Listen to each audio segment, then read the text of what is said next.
بسم اللہ الرحمن الرحیم۔ حضرات گرامی، اللہ تعالیٰ نے سورہ فرقان کی آخری آیات میں رحمان کے بندوں کی صفات، امتیازات اور خصوصیات بیان کی ہیں۔ ان میں سے ایک صفت اس آیت کریمہ میں ہے، اعوذ باللہ من الشیطان الرجیم، بسم اللہ الرحمن الرحیم، والذین اذا ذکروا بآیاتنا لم یخروا علیہا صما وعمیانا، کہ وہ لوگ ہیں جنہیں جب ہماری آیتوں کے ذریعہ نصیحت کی جاتی ہے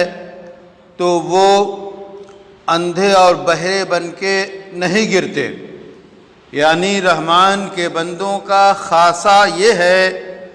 کہ وہ جہاں جانتے ہیں اسی کے ساتھ وہ مانتے بھی ہیں۔ صرف جاننا جو ہے یہ نجات کے لیے کافی نہیں ہے، بلکہ جاننے کے ساتھ، علم کے ساتھ اس پہ عمل کرنا، اس کے مطابق زندگی گزارنا، اس سے انسان نجات پاتا ہے اور کامیاب ہوتا ہے۔ تو جب رحمان کے بندوں کو قرآن کی آیتوں کے ذریعہ، اللہ کی آیتوں کے ذریعہ نصیحت کی جاتی ہے تو اس نصیحت کو وہ قبول کرتے ہیں، اس یاد دہانی کو وہ قبول کرتے ہیں، اور اسی لیے بار بار قرآن کریم میں ذکر اور تذکیر جو ہے، یاد دہانی اور نصیحت کرنا جو ہے بتایا گیا ہے۔ وذکر، آپ نصیحت کیجئے، آپ یاد دہانی کیجئے۔ بے شک نصیحت کرنا جو ہے مومنوں کو فائدہ پہنچاتی ہے۔ اسی طرح اور آیات میں بھی باقاعدہ لوگوں کو یاد دہانی کرانا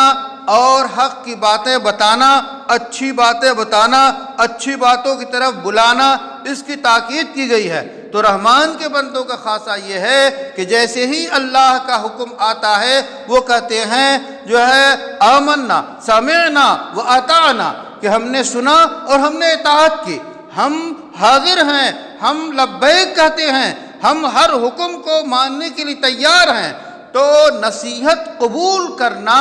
یہ بہت بڑی خاصیت ہے اور بہت بڑی خصوصیت ہے، جس سے انسان کی زندگی ڈھلتی ہے، بنتی ہے، سنورتی ہے، رب کو، رحمان کو راضی کرنے کی طرف بڑھتی ہے۔ تو اس آیت میں یہ بتایا گیا کہ رحمان کے بندے وہ لوگ ہیں کہ جب ہماری آیتوں کے ذریعہ انہیں نصیحت کی جاتی ہے تو وہ ایسا نہیں ہے کہ اندھے اور بہرے بن کے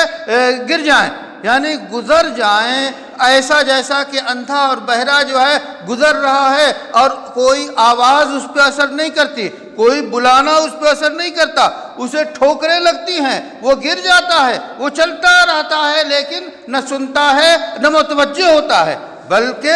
یہ رحمان کے بندے ایسے نہیں ہیں کہ اندھے اور بہرے کی طرح گر پڑے، بلکہ وہ پورے ہوش کے ساتھ، پورے ایمان اور یقین کے ساتھ اللہ کے احکام کو سنتے ہیں، مانتے ہیں، اس پہ عمل کرتے ہیں اور اس کو عام کرنے کی کوشش کرتے ہیں۔ اللہ تعالیٰ سے دعا ہے کہ یہ صفت ہماری زندگی میں پورے طور پہ پیدا ہو۔